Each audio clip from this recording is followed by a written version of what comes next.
Hi everyone, and welcome back to Nclex Canada. My name is Anne.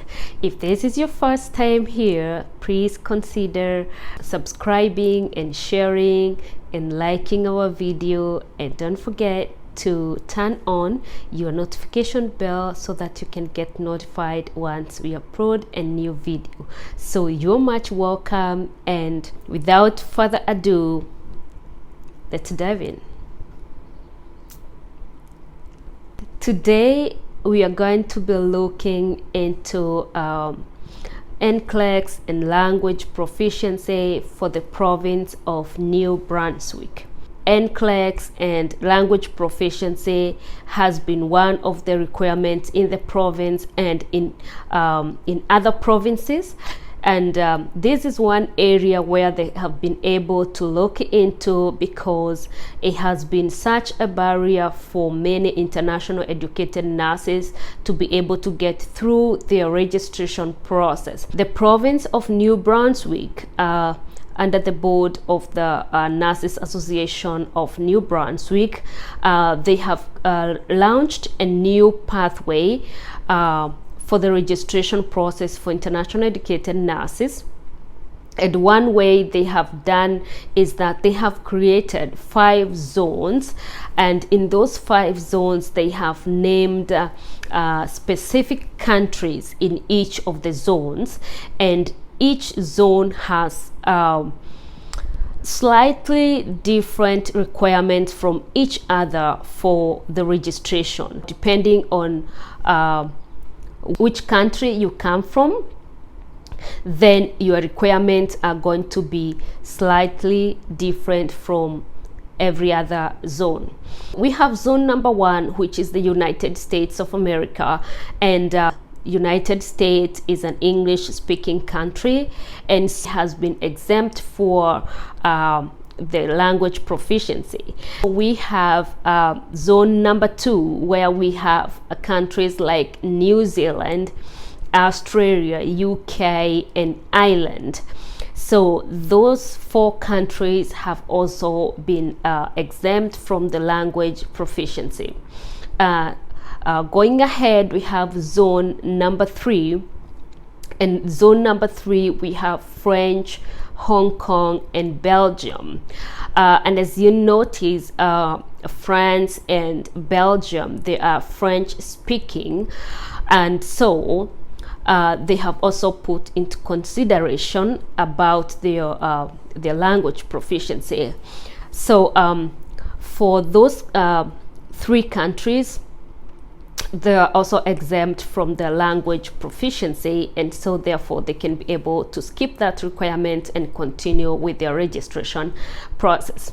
We also have zone number 4. In zone number 4, we have United Arab Emirates, we have Lebanon, we have Morocco, we have India, and we have Philippines, and also Switzerland.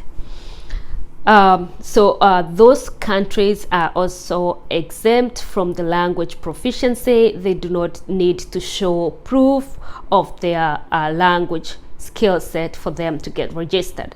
Finally, we have zone number 5, and zone number 5 is all other international educated nurses from other countries which are not named amongst the zone 1, 2, 3, and 4.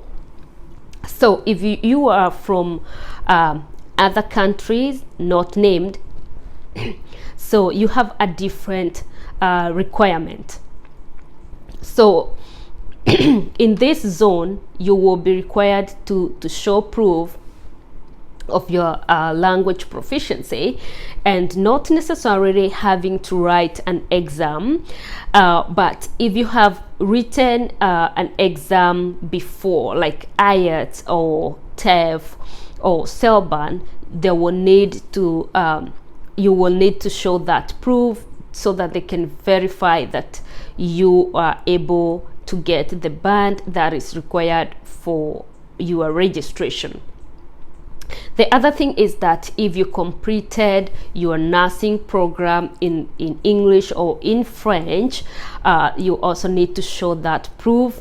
And once you show that proof, then you're also going to be exempt.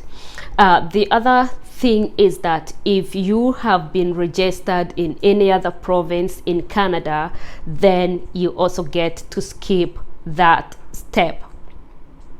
So there is also another way to show evidence that you have the language skill set, whether French or English, to be able to practice in New Brunswick. What they have done is that they have created another way for you to be able to provide that evidence. Probably your experience was gained through a setup where where English or French was the main language. That is another way to show proof that you have the skill set that is needed. And so therefore they have a form for you to fill in, and that is if you do not qualify or if you do not meet all the other proficiency. And once they verify that it meets the requirement, then they are also going to give you a go-ahead to complete the other steps. The other thing we are going to look into is about Nclex. And as you all know, that Canada, their entry exam is Nclex. And what they are doing is that once you complete all the other requirements and the regulatory body is okay with you to practice, so they are going to give you a temporary registration permit, and with this permit you can be able to practice in Canada as you wait to sit for your Nclex. If you still have some requirements that are unmet or they need to be done, but they have seen that you can be able to complete them as you wait for your Nclex, then they are going to issue you with your TRP for 1 year, but it's going to be in 2 halves, so an increment of 6 months and the next half of 6 months. Actually, you have sufficient time to prepare for your Nclex and to get registered, like to get your full license once you are done with your Nclex. That's all for today. Watch out for our next video.